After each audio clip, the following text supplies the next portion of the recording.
Passport office में 16 cyanide बम की धमकी से मची अफरा तफरी, चौथी बार बम की मिली धमकी। चूरू शहर के मुख्य डाकघर परिसर में संचालित पासपोर्ट सेवा केंद्र में बुधवार को एक बार फिर अफरा तफरी मच गई। यहां ईमेल के जरिए साइनाइड गैस से भरे 16 बम होने की धमकी मिली। संदेश में दोपहर 12:15 विस्फोट की बात कही गई थी, जिसके बाद प्रशासन में हड़कंप मच गया और तत्काल एजेंसियों को अलर्ट कर दिया गया। दोपहर 2 बजे करीब मिली जानकारी के मुताबिक सूचना मिलते ही कोतवाली थाना पुलिस के एसआई फरमान खान अपनी टीम और बम निरोधक दस्ते के साथ मौके पर पहुंचे। एहतियातन पूरे परिसर को खाली करा लिया गया। डाकघर और पासपोर्ट सेवा केंद्र में मौजूद कर्मचारियों और आमजन को सुरक्षित बाहर निकाला गया, जिससे आसपास अफरा तफरी का माहौल बन गया। इसके बाद बम निरोधक दस्ते ने पूरे परिसर की सघन तलाशी ली। हर कमरे, कोने और संदिग्ध स्थान की बारीकी से जांच की गई, लेकिन कहीं भी कोई विस्फोटक सामग्री या संदिग्ध वस्तु नहीं मिली। जांच पूरी होने के बाद इसे फर्जी अलर्ट घोषित कर दिया गया। आपको बता दें कि पिछले 2 महीनों में यह चौथी बार है जब पासपोर्ट सेवा केंद्र को निशाना बनाते हुए धमकी दी गई है। इस बार भी धमकी संदिग्ध ईमेल के जरिए क्षेत्रीय पासपोर्ट कार्यालय जयपुर को भेजी गई थी। प्रारंभिक जांच में ईमेल का स्रोत दक्षिण भारत से जुड़ा बताया जा रहा है। फिलहाल साइबर सेल ईमेल भेजने वाले की पहचान में जुटी है। प्रशासन ने लोगों से अफवाहों पर ध्यान न देने और किसी भी संदिग्ध गतिविधि की सूचना तुरंत पुलिस को देने की अपील की है। अनियंत्रित रोडवेज बस पंखा सर्किल में घुसी, 2 बाइक को कुचला, 2 लोग घायल। चूरू शहर के व्यस्त पंखा सर्किल पर बुधवार को रतनगढ़ से आ रही एक अनियंत्रित रोडवेज बस अचानक डिवाइडर से टकराकर सर्किल में घुस गई। बस की रफ्तार अधिक होने के कारण ड्राइवर नियंत्रण नहीं रख सका और बस ने 2 मोटरसाइकिलों को भी अपनी चपेट में ले लिया। हादसे की भीषणता का अंदाजा इसी से लगाया जा सकता है कि दोनों बाइक बस के अगले टायर के नीचे कुचलकर बुरी तरह क्षतिग्रस्त हो गई। हादसे में 2 लोग घायल हो गए, जिन्हें तुरंत लोगों की मदद से आसपास के अस्पताल पहुंचाया गया। दोपहर 3 बजे करीब मिली जानकारी के अनुसार बस अचानक लहराते हुए आई और सीधे डिवाइडर से टकरा गई। यहां मोची की थड़ी को टक्कर मारते हुए 2 बाइक से टकराई और फिर बस सर्किल के अंदर घुस गई, जिससे मौके पर अफरा तफरी मच गई। बाइक सवारों ने कूदकर जान बचाई, लेकिन हादसे में 2 लोग घायल हो गए। अभी घायलों की पहचान नहीं हो पाई है। गनीमत रही कि उस समय सर्किल पर अधिक भीड़ नहीं थी, वरना बड़ा हादसा हो सकता था। हादसे के बाद मौके पर वाहनों की लंबी कतार लग गई और जाम की स्थिति बन गई। सूचना मिलते ही कोतवाली थाना पुलिस मौके पर पहुंची और स्थिति को संभालते हुए यातायात सुचारू करवाया। पुलिस ने क्षतिग्रस्त वाहनों को हटवाकर रास्ता खुलवाया। प्राथमिक जांच में सामने आया है कि बस चालक ने ब्रेक फेल होने के कारण संतुलन खो दिया था, जिससे यह हादसा हुआ है। फिलहाल पुलिस मामले की जांच में जुटी है और बस ड्राइवर से पूछताछ की जा रही है। अपराध पर लगाम के लिए पुलिस एक्शन मोड में एसपी निश्चय प्रसाद ने ली जिला स्तरीय क्राइम मीटिंग। चूरू जिले में अपराध नियंत्रण को लेकर पुलिस ने अब सख्त रुख अपना लिया है। एसपी निश्चय प्रसाद एम ने बुधवार को पुलिस लाइन सभागार में आयोजित अपराध गोष्ठी में कानून व्यवस्था की गहन समीक्षा करते हुए अधिकारियों को स्पष्ट निर्देश दिए कि किसी भी प्रकार की लापरवाही बर्दाश्त नहीं की जाएगी। बैठक में जिले के सभी वृत्ताधिकारी, थाना अधिकारी और विभिन्न शाखाओं के अधिकारी मौजूद रहे।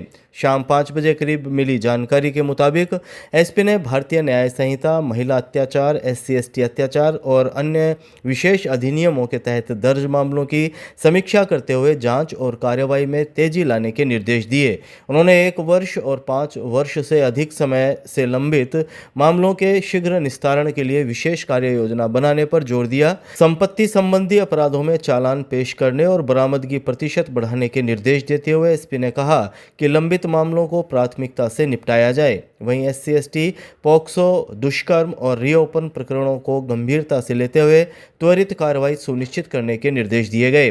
बैठक में NDPS, आर्म्स एक्ट, आबकारी और जुआ अधिनियम के तहत कार्रवाई तेज करने के निर्देश भी दिए गए। हार्डकोर अपराधियों, टॉप 10 बदमाशों और केस ऑफिसर स्कीम के तहत चिन्हित आरोपियों के खिलाफ सख्त कार्रवाई कर अधिक से अधिक गिरफ्तारी सुनिश्चित करने को कहा गया। तकनीकी संसाधनों के बेहतर उपयोग पर जोर देते हुए IT SSO पोर्टल पर समय पर डाटा अपलोडिंग, मालखाना निस्तारण और नेट ग्रिड के प्रभावी उपयोग के निर्देश दिए गए। एसपी ने कहा कि विशेष अभियानों में तेजी लाते हुए जिले में कानून व्यवस्था बनाए रखना सर्वोच्च प्राथमिकता है।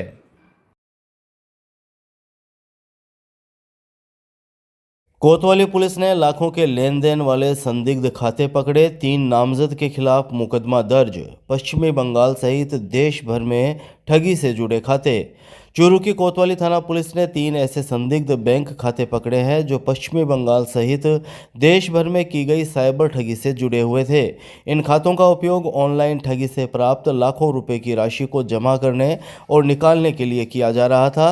पुलिस ने इस म्यूल अकाउंट के मामले में 3 नामजद पर मुकदमा दर्ज किया है। कोतवाली थाना के एएसआई राजू सिंह से बुधवार सुबह 9 बजे करीब मिली जानकारी के मुताबिक जांच में पाया गया कि चूरू के बैंक ऑफ बड़ौदा और एक्सिस बैंक शाखा के खातों में भारी ट्रांजैक्शन हुआ। अनिल पुत्र रमेश के खाते में करीब 1,52,000 रुपये, इमरान डायर के खाते में करीब 4,20,000 रुपये और अब्दुल रहमान के खाते में करीब 1,15,000 रुपये का लेन देन दर्ज हुआ। इन खातों के खिलाफ साइबर हेल्पलाइन 1930 पर कुल 10 शिकायतें दर्ज है, जिससे इनके ठगी में उपयोग होने की पुष्टि हुई। उन्होंने बताया कि इन खातों के जरिए राजस्थान के अलावा पश्चिमी बंगाल, असम, महाराष्ट्र, तमिलनाडु, पंजाब और झारखंड सहित कई राज्यों में साइबर ठगी की घटनाएं की गई है। पुलिस ने खाता धारकों से संपर्क करने का प्रयास किया, लेकिन एक ने खाते में आई राशि की जानकारी से इनकार कर दिया, जबकि अन्य के मोबाइल फ़ोन बंद मिले। तीनों संदिग्धों को थाने में तलब किया गया, लेकिन वे उपस्थित नहीं हुए और अपनी लोकेशन छुपा ली। पुलिस ने मामले में बीएनएस और आईटी एक्ट की धाराओं के तहत मुकदमा दर्ज कर जांच को तेज कर दिया है। मामले में आरोपियों की तलाश जारी है।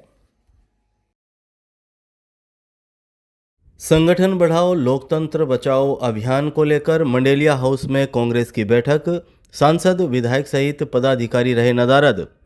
कांग्रेस के आह्वान पर संगठन बढ़ाओ लोकतंत्र बचाओ अभियान और पंचायत निकाय चुनाव टालने के विरोध में बुधवार को चूरू जिला मुख्यालय स्थित मंडेलिया हाउस में बैठक आयोजित की गई।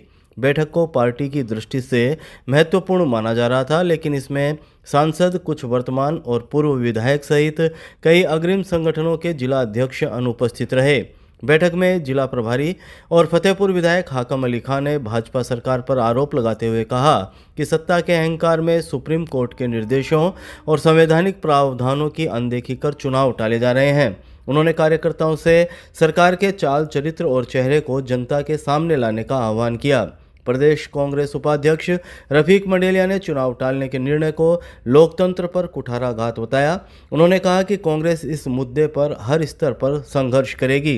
कांग्रेस जिलाध्यक्ष और सुजानगढ़ विधायक मनोज मेघवाल ने संगठन विस्तार और जनसंपर्क बढ़ाने पर जोर देते हुए बताया कि ग्राम पंचायत और वार्ड स्तर तक नियुक्तियां पूरी कर ली गई है।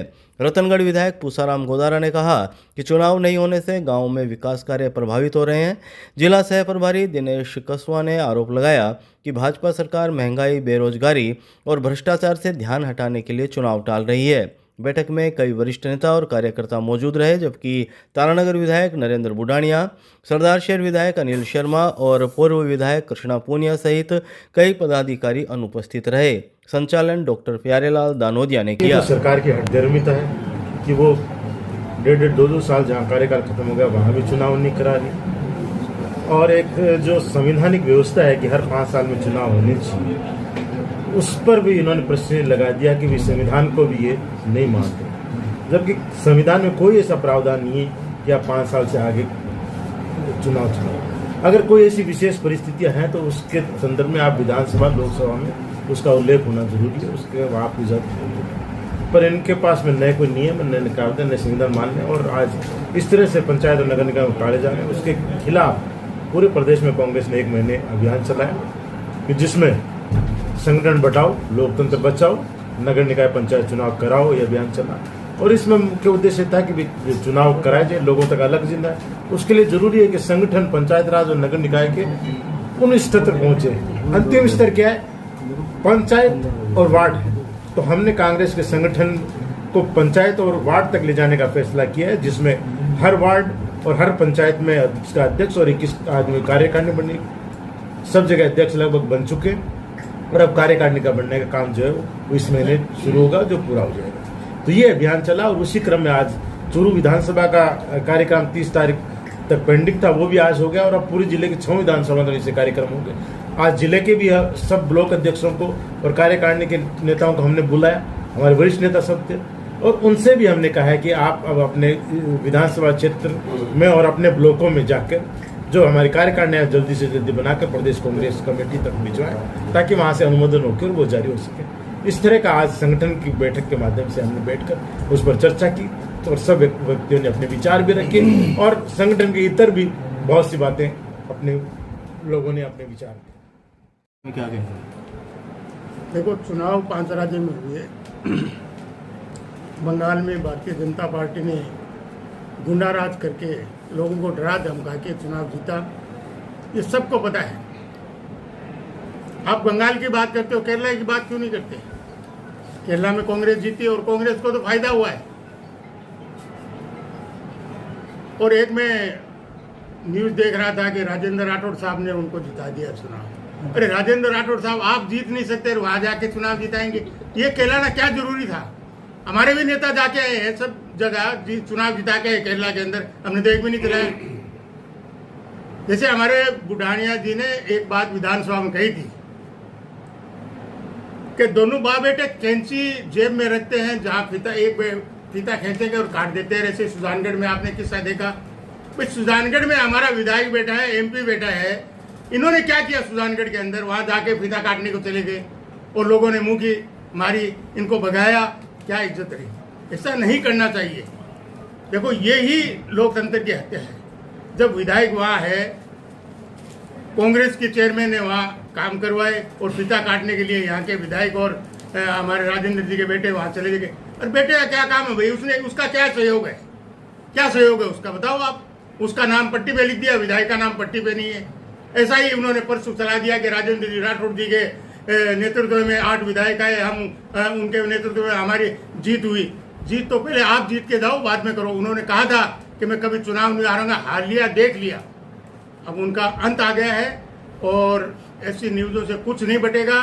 और मैं आपको बताना चाहता हूं कि राजस्थान के अंदर बंगाल की स्थिति नहीं होने देंगे, हम मुकाबला करेंगे और कांग्रेस पार्टी यहाँ जीत के आएगी, ये आज आपको मैं बताता हूँ। सर, SIR है वो बंगाल में भी हुई और SIR राजस्थान में भी हुई। SIR हुई है, लेकिन वहाँ ज्यादा बदमाशी हुई है। SIR यहाँ भी हमारे अशोक जी गहलोत साहब के वहाँ 50,000 वोट काटे, जहाँ इनको काटना था वहाँ काटे हैं। हमारे चूरू के अंदर हमने SIR में कोई गड़बड़ नहीं होने दी। हमने नगर पालिका के वार्डों में यहाँ गड़बड़ नहीं होने दी। कुछ हमारे नेता सोए हुए थे, उनको पहले से कोर्ट जाना था, हमने यहाँ से पहले कोर्ट में गए, तो चूरू के अंदर इतनी वार्डों की वो नहीं हुई। लेकिन हर विधानसभा के अंदर इन्होंने क्या किया, जहाँ कांग्रेसी वार्ड है उनको 4-4,000 5-5,000 के वार्ड बना दिए, 3-3 वार्ड को एक कर दिया। लेकिन चूरू के अंदर हमने नहीं होने दिया, ये आप सब ने देखा है। ना SIR के अंदर हमने कोई प्रॉब्लम होने दिया, क्योंकि हम एक्टिव रहते हैं। भले मैं चुनाव नहीं जीतता, लेकिन इनको बदमाशी नहीं करने देता। 28 के अंदर भी आप ही चुनाव लड़ेंगे क्या? देखो, जब तक मैं हराऊंगा नहीं, जब तक मैं चूरू छोड़ूंगा नहीं।